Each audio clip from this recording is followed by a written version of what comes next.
My Wharton degree was not enough to land a single offer in 2025. This was a shit show.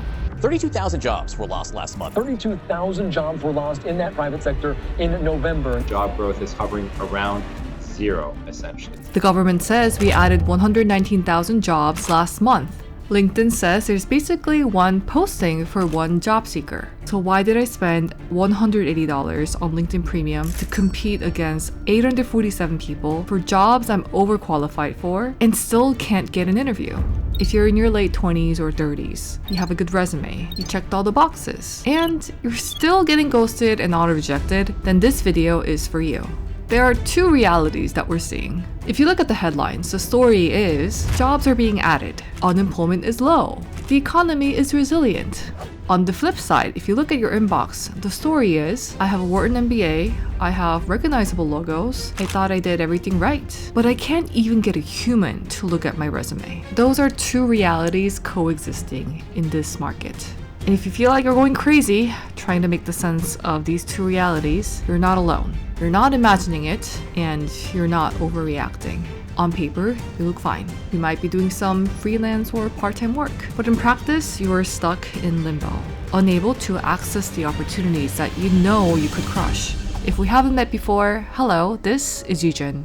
I'm a management consultant based in Boston. Today, let's talk about three things. First, why is this happening? Second, where you actually sit in the job market map.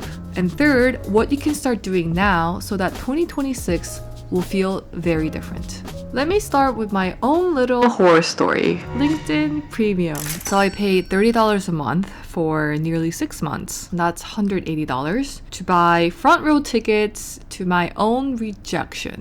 Every week I watched in real time 300 applicants, 600 applicants, 1,847 applicants, for roles where descriptions might as well have been copy-pasted from my resume. I felt like I was a really good fit. And still, no response or an auto rejection email on Saturday at 4 a.m. I know that no one's actually looking at my resume at that time. At this point, I was starting to feel glad when I got a rejection email. At least someone or something triggered it to say something, not just ghosting in silence. One night, I was coming back from the Boston airport past 1 a.m. and staring at my resume at the back of an Uber. Mr. GPT said that my ATS score for my resumes was 98%. I was using the right keywords, dropping in brand name schools, promotions, numbers like 19 million, 27%, 5,200 employees impact. And still, rejection after rejection, even for roles I had referrals. I did a case interview for one company, did a full strategic deck, multiple late nights, only to get a rejection for lacking relevant experience. Then why was I interviewing in the first place?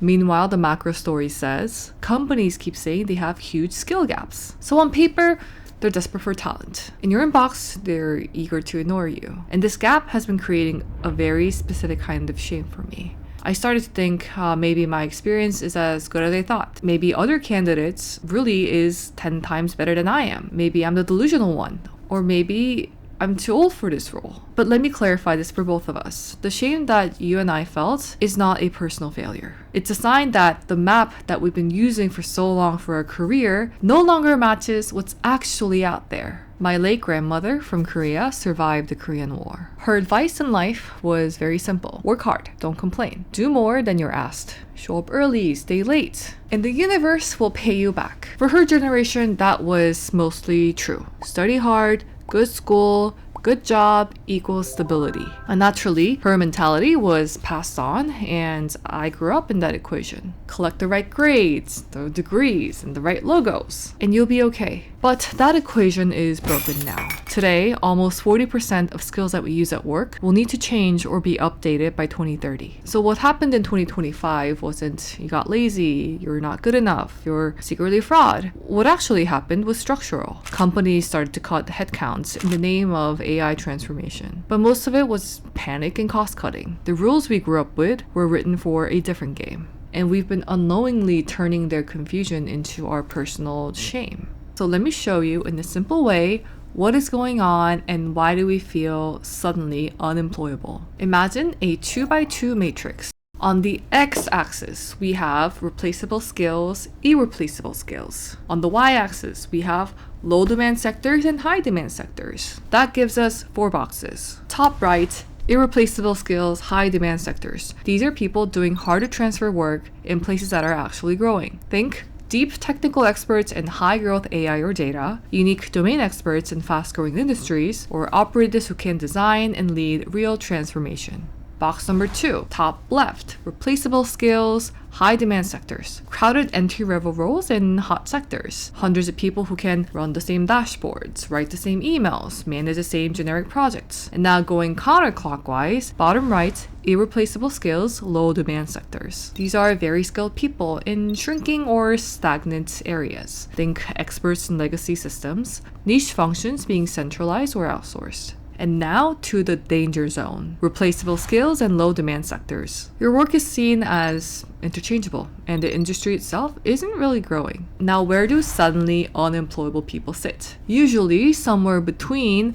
replaceable skills and low or crowded demand, or irreplaceable skills built in the wrong place. A lot of our resumes were built in an environment where the logos did the heavy lifting. Our day-to-day work looked very similar to everyone else's. The system rewarded polish and reliability more than uniqueness and leverage. So when we leave that environment, we suddenly realize, oh, I'm competing against hundreds of people who can tell almost the exact same story that I can. That's why your LinkedIn feels like a slot machine right now. You're not a bad candidate. You are already good enough. You're just playing in this box of 2x2 that is overcrowded and under-differentiated. Once you see where you are in this map, the real question becomes, then how do I move boxes? Here's the part that I'm betting my career on. Around Q2 of 2026, this tension will snap. Companies will eventually realize that they don't just need people who know how to use AI tools, they actually need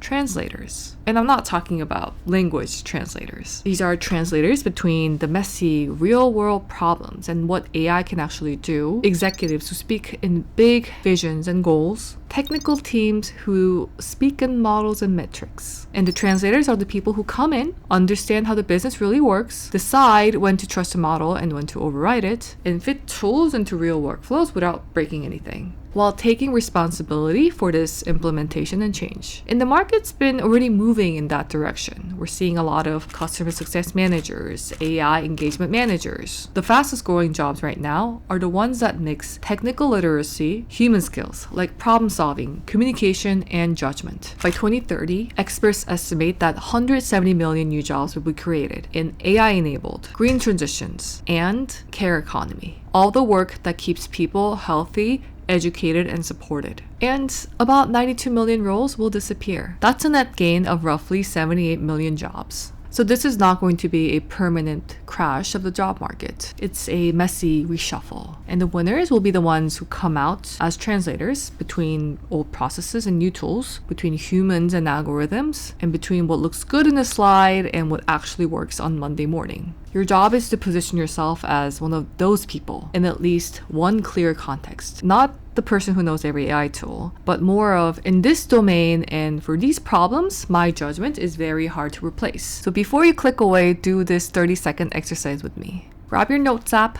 or a piece of paper, whatever's nearby. Step 1, list your top 5 skills. Not the ones on your resume, the ones that people actually come to you for. So for instance, things like, I can walk into a messy situation and figure out what's really going on. I can get people who hate each other to agree on the plan. Or I can turn vague ideas into a slide or memos that people can understand. I can spot one number in a spreadsheet that will actually blow up next quarter. Write down whichever 5. For me, these are the 5.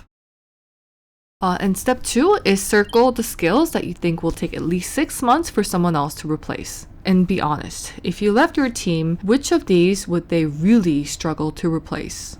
If you circled fewer than 2, that could be the reason why you feel unemployable right now. It doesn't mean that you're not talented. It just means that the market sees you currently as replaceable in a crowded box. And this is an exercise that someone taught me as I was complaining, why do I feel like nothing is landing for me? The good news is that this is a solvable problem, but you have to see where you are first. When you're done with that exercise, leave a comment below on what's that one skill that you circled for yourself. And step 3 is start your 2026 portfolio. Open a clean document and title it Problem I Solved That Wasn't in My Job Description.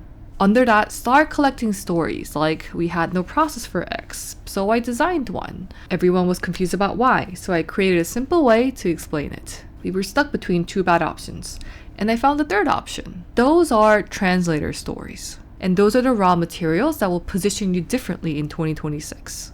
So, where does this leave us? You might still need to keep applying. I am still applying. But I want us to change how we read this rejection and silence. Instead of feeling, they ghosted me, so I must be worthless, let's reframe that. Try, this is one more data point that the box I'm playing in is overcrowded, and I need to move boxes. 2025 broke a lot of us, including me, because we believed that the problem was us. We internalized broken hiring systems, outdated job descriptions, employers slapping AI transformation on top of plain old cost cutting. And we thought this was happening because if I was good enough, this wouldn't be happening. My Korean grandmother would still say, keep going, don't give up, do your best. But if she were 28 in 2025, I think even she would quietly admit that the game has changed. The rules didn't. We're in the middle of a chaotic shift. There will be millions of new roles coming up, especially where tech and human judgment meet. The market will rebuild around people who know how to work with AI, not ignore it, and not sitting there scared and waiting to be replaced by AI. And for us who will survive this breakdown, we'll come out knowing where we sit on that 2x2 matrix and intentionally finding work and skills that will be irreplaceable. Those are the people who will design what will come next. So this week, instead of 3 more hours of tweaking bullets on your resume, I invite you to spend that time documenting your wisdom, the part of your work that takes years to transfer, the part that never shows up in job description, and the part that AI can't see or do. That's what will set us apart for 2026. That's the foundation of our new translator identity. So that's what I'm doing tomorrow. I'm gonna close my LinkedIn jobs tab and start opening a new document of things that only I know how to do. Your story will help someone see that all of our experiences are valuable and start connecting the dots to make a shape. I hope this resonated with you. You're not alone. You're not crazy in this job market. This is just chaotic. But I'm in it with you and hope that this exercise prepares us better for the coming year. Thank you for watching, and remember to come back to my next video topic on... Let's go, it's time to be the GOAT. It's time to enter God mode, man, let's get it going. I wanna be the greatest, energy is overflowing. I know I'm stoking the fire, my desire's taking